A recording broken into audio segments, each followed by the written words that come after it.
Hey, good people, thank you for tuning once again today. I'm so happy, guys. I welcome you back. Please press that subscription button. Today, we having an interview with President Trump, and this is very beautiful interview. Trump is really talking a lot of good things, guys. So let's get straight away and see what Trump has got for us. Thank you.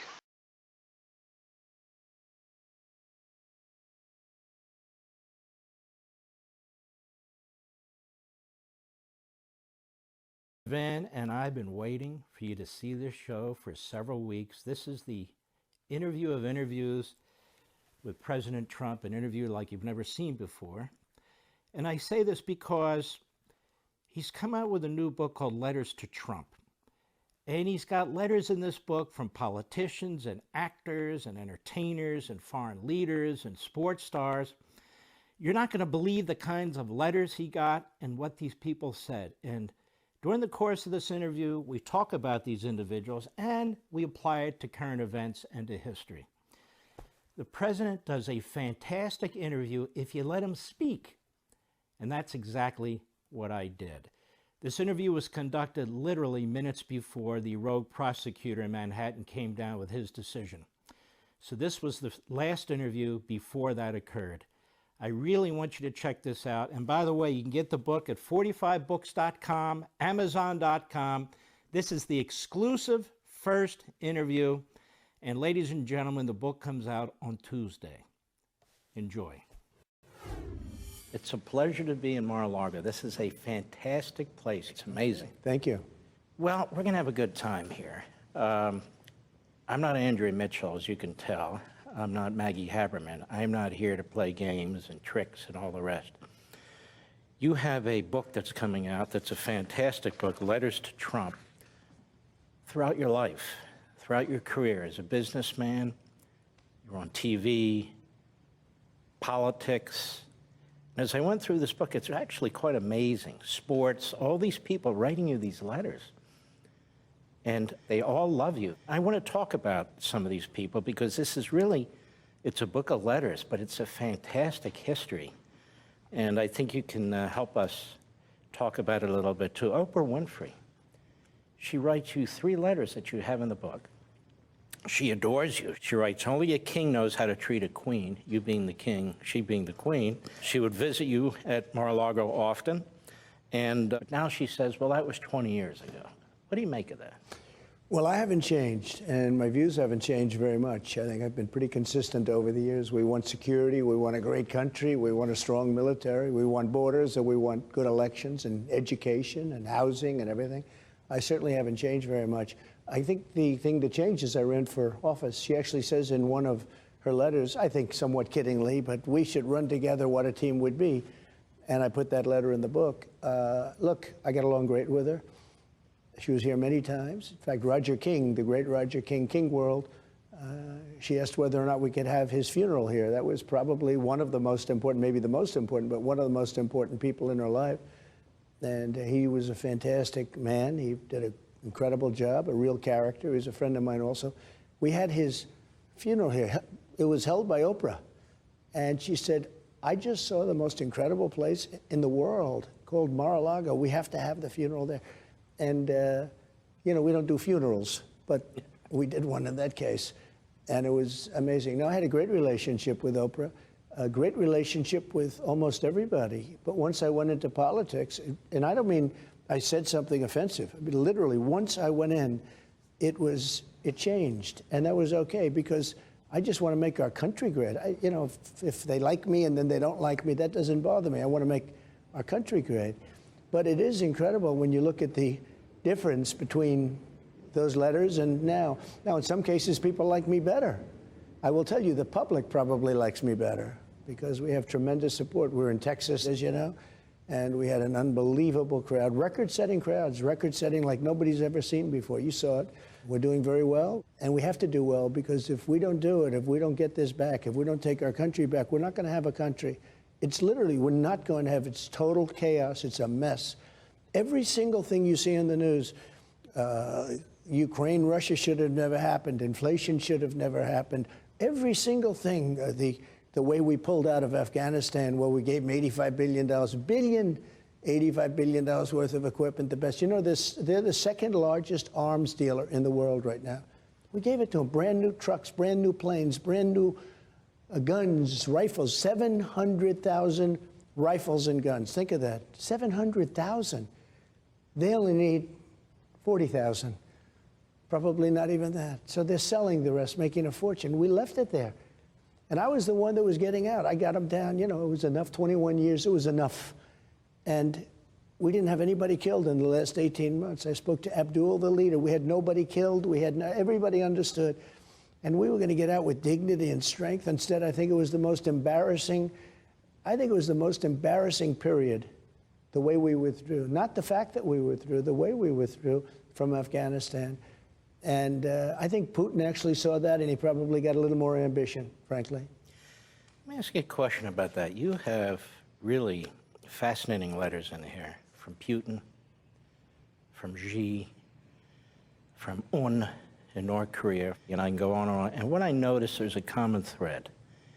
You had a personal relationship with every one of these leaders, whether they're genocidal maniacs, whether they're elected, like Abe of Japan, who was a close friend of yours and was assassinated, and I want to get into some of this.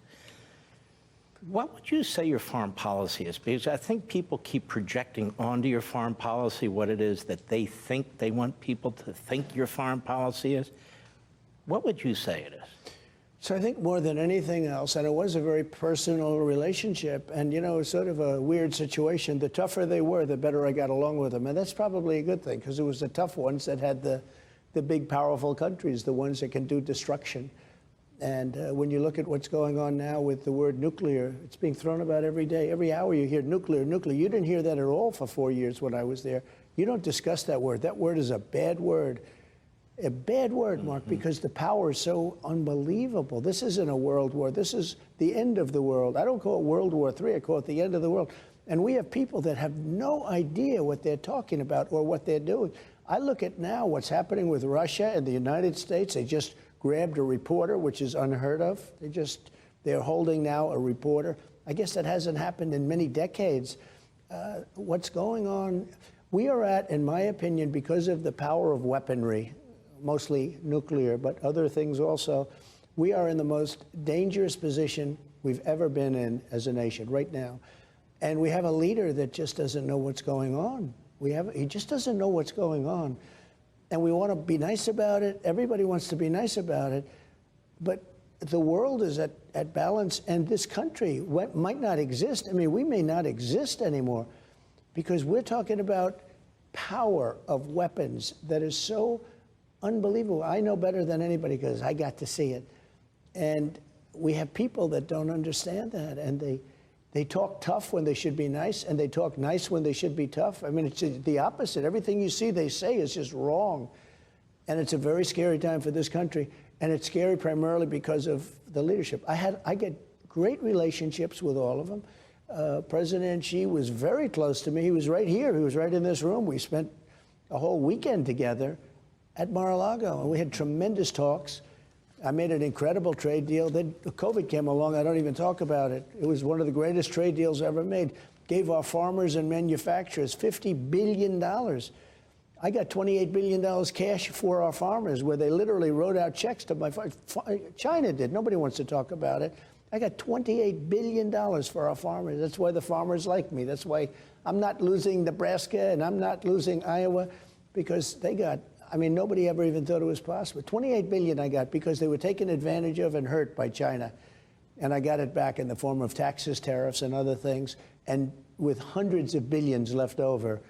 And no other president got 10 cents, and yet I got along with President Xi incredibly well. But I was stopping the rampage. It was the rape of America. That's what it was. It was the rape of America, what China was doing to us.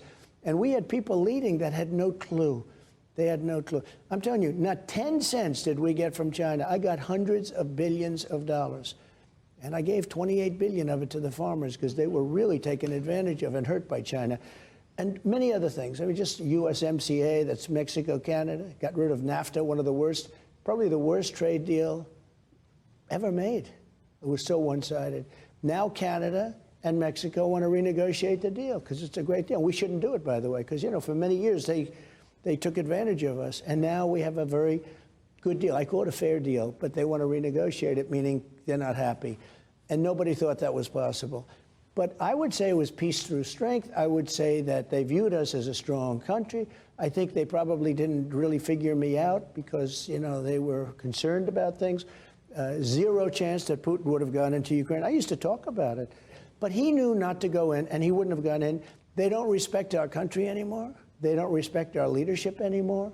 I had Iran in a position where they would have made a deal within 1 week after the election.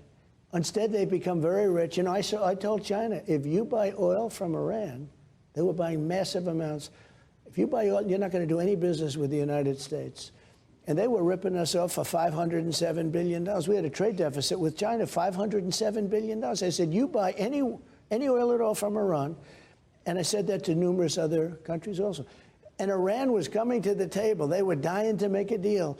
And what I did, getting us out of that horrible Iran nuclear deal, that was one of the best things I did for Israel. Between Golan Heights and between the embassy and Jerusalem, the capital, everything I did for Israel, the best thing I did was getting them out of that horrible Iran nuclear deal. The problem is the new administration blew it. They blew it. And they allowed Iran to have a nuclear weapon. We have people that truly don't know what they're doing. This is the most dangerous time in the history of our country. And people talk about an election in a little while. You know, it's getting closer. But even if you said a year and a half, that's a long time. Because the most dangerous things now are happening, more dangerous. Did you see the other day where Putin is moving nuclear weapons into Belarus? Okay, nobody ever talks about that. They say, we're going to go there, we're going to do this, we're going to give a couple of bucks. And if you remember, I'm the one that gave the javelins to Ukraine. I gave all of the javelins, that's the anti-tank missiles. I gave them hundreds and hundreds and hundreds of them. Obama gave them sheets. Did you ever hear it? I gave javelins, he gave sheets. When I spoke to the head of the Taliban, Abdul, I said, Abdul, you're killing a lot of people. Under Obama, they were doing snipers all over the place and killing our boys and killing our women and killing a lot of other people. It was very bad. And I said, you got to get this guy. I want to speak to this guy. And I took a lot of heat that I would speak to him. I tell the story, Jesse James, why do you rob banks? Jesse, why do you rob banks? He says, that's where the money is. Why do I speak to Abdul? Because that's where the death is. That's where he was killing people. And I said, Abdul, great to speak to you. If you do any more killing, if you kill one more of our soldiers, we're going to hit you harder than anybody has ever been hit. And he actually said to me, but why do you send me a picture of my home? I said, you'll have to figure that one out for yourself, Abdul. You'll have to figure that one out for yourself, or ask one of your wives. From that point forward, we didn't have one soldier even shot at, not one soldier killed. And then when I was gone, they did the withdrawal. Milley should be court-martialed. They did a withdrawal where the people, think of this, Mark, this is where the soldiers came out first. If you asked a 5-year-old child strategy, the soldiers come out last. They were so afraid of our F-16s and our fighter jets. We had brand new, I rebuilt the whole thing. I had brand new gorgeous stuff. We had stuff that was 48 years old. They were so afraid of it, they would just run back when they heard those engines. Now they own those planes. They own those planes, Mark. And I said to these people when I was getting ready to pull out, I said, I want every nail, I want every screw, I want every bolt, I want all the canvas from the tents. What do you mean the tents, sir? I want those big, massive tents. They're like hangars with canvas covers, steel. I want all of that. I want the tanks. I want the planes. I want the guns. I want everything. I don't want you to leave a screw or a bolt. And then Milley said to me, sir, I think it's easier if we left everything. I said, why? It's cheaper. I said, so let me ask you, we have a $150 million airplane. We have to fill it up with a tank of gas, put a little fuel in there. You say it's cheaper to leave the plane than it is to fly it to Pakistan and then take it back home, or fly it to some other place that we get along with and take it back home, or fly it directly? We're going to give them $100 million, $150 million plane because you think it's cheaper? It's not cheaper. These are stupid people we have. These are stupid people. They take the military out before we take our hostages out because they're hostages. The American people now are hostages. The book is Letters to Trump, 45books.com. It's a great book. I recommend you grab it.